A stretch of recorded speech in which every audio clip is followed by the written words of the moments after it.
Assalamualaikum warahmatullahi wabarakatuh, sahabat ternak semuanya. Kembali lagi bersama saya masih di channel ABCD Farm. Nah, pada kesempatan kali ini kita akan bahas tentang masalah pergantian air kolam bibit ikan gurame gitu ya. Karena banyak sekali sahabat yang bertanya masalah Bang, berapa kali pergantian airnya? Nah, di sini kita akan bahas tuntas ya teman-teman, supaya sahabat ternak semuanya nanti paham bagaimana eh, cara budidaya pembibitan ikan gurame dari mulai telur ya teman-teman. Nah, di sini ini usianya ikan ini sekitar 10 harian lebih teman-teman ya. Dan di sini dari mulai penebaran sampai sekarang itu airnya belum pernah saya ganti teman-teman. Nah, kita bisa lihat di sini itu di bawahnya itu udah agak hijau-hijauan gitu ya, kotoran-kotoran dan juga sisa-sisa dari lumpur yang terbawa dari cacing. Oke, kita cek dulu ikannya di sini. Seperti ini ya teman-teman. Nah, jadi ikannya itu alhamdulillah sehat-sehat teman-teman.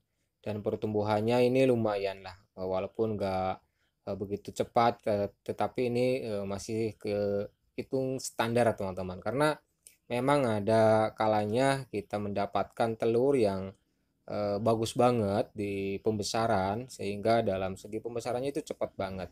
Itu tergantung indukan ya teman-teman, tergantung indukan dan juga lokasi kolam, yang mana sudah saya bahas di video sebelumnya tentang bagaimana supaya pertumbuhan bibit ikan gurame itu cepat.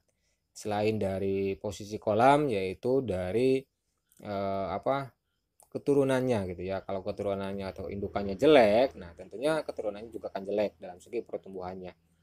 Nah, dan kemudian bagaimana di sini pergantian airnya atau berapa kali sehari. Nah, kalau untuk pergantian air, teman-teman, itu nggak ada patokan atau nggak ada target yang tertentu, ya, nggak ada hitungan yang tertentu. Tetapi di sini kita melihat situasi, kondisi air gitu ya. Kalau kondisi airnya, walaupun dari awal penebaran sampai usia 1 bulan kelihatan masih bagus gitu ya, ya udah kita nggak usah ganti teman-teman ya, biarkan aja. Tetapi kalau airnya udah jelek, apalagi aromanya berbau busuk, itu harus kita ganti. Kalau nggak ganti, kita langsung pindahkan ke kolam yang lain. Jadi perhitungannya di sini adalah melihat situasi air ya teman-teman. Jadi walaupun udah lama banget airnya yang ada di dalam kolam plastik ini, tetapi kondisi airnya masih bagus-bagus aja, ya udah jangan sahabat apa namanya, diganti airnya atau dipindahkan gitu ya. Kalau untuk memindahkan sih nggak apa-apa, karena ternyata dalam segi pemindahan itu ada juga mempengaruhi dalam segi pertumbuhan teman-teman. Adanya perpindahan itu sangat bagus sebenarnya, supaya ikannya itu tetap fresh gitu ya, tetap daya tahan tubuhnya itu kuat teman-teman. Nah, jadi di sini yang kita perlu perhatikan adalah kondisi air. Jadi jangan hitung ini baru seminggu udah harus diganti, enggak gitu ya. Tetapi yang perlu kita perhatikan adalah kondisi air. Kalau kondisi airnya masih tetap bagus seperti yang sahabat lihat di sini, walaupun hampir mau 2 mingguan, di sini airnya masih jernih ya teman-teman. Hanya ada ya kotoran-kotoran di bawahnya, sisa-sisa kotoran ikannya dan juga sisa-sisa lumpur yang terbawa oleh cacing sutra ya teman-teman. Nah, sehingga banyak sekali lumpur-lumpur yang menghijau di bawah kolamnya. Nah, itu nggak apa-apa asalkan kalau kita cium aroma airnya itu nggak bau. Nah, yang paling bahaya di sini adalah dari segi aroma teman-teman. Kalau aromanya itu berbau, walaupun kelihatannya jernih, nah itu sangat berbahaya, bisa mengakibatkan kematian yang jumlahnya banyak atau bahkan satu kolam.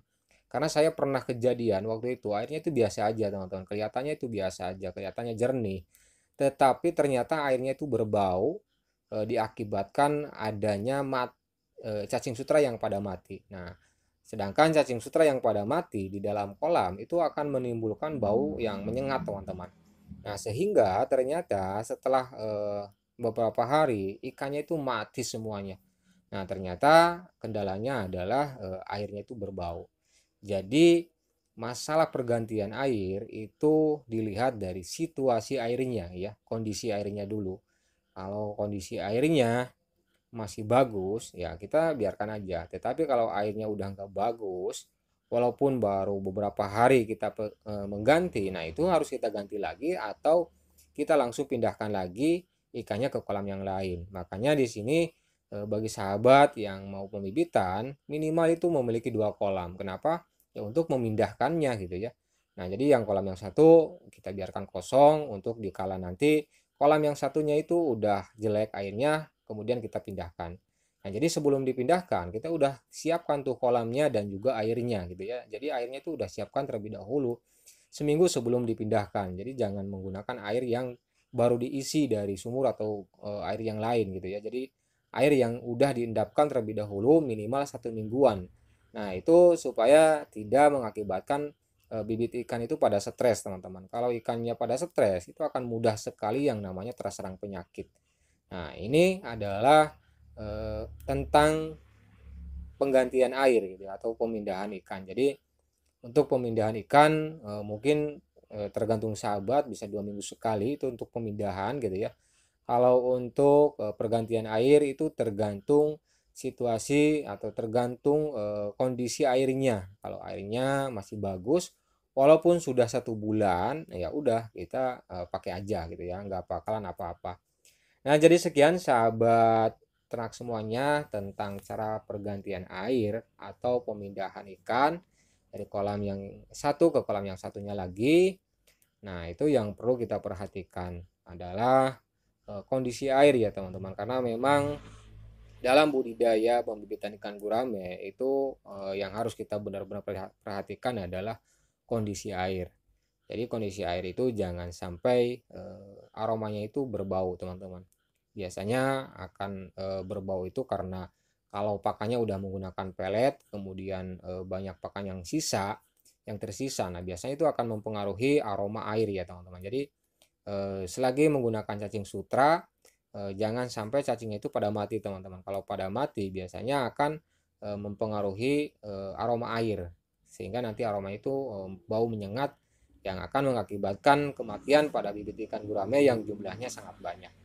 Semoga video ini bisa bermanfaat bagi sahabat ternak semuanya. Tetapi jangan lupa support terus channel IBCD Farm dengan menekan tombol subscribe dan juga share video ini sebanyak-banyaknya. Salam sukses dan salam sejahtera sahabat ternak semuanya. Wassalamualaikum warahmatullahi wabarakatuh.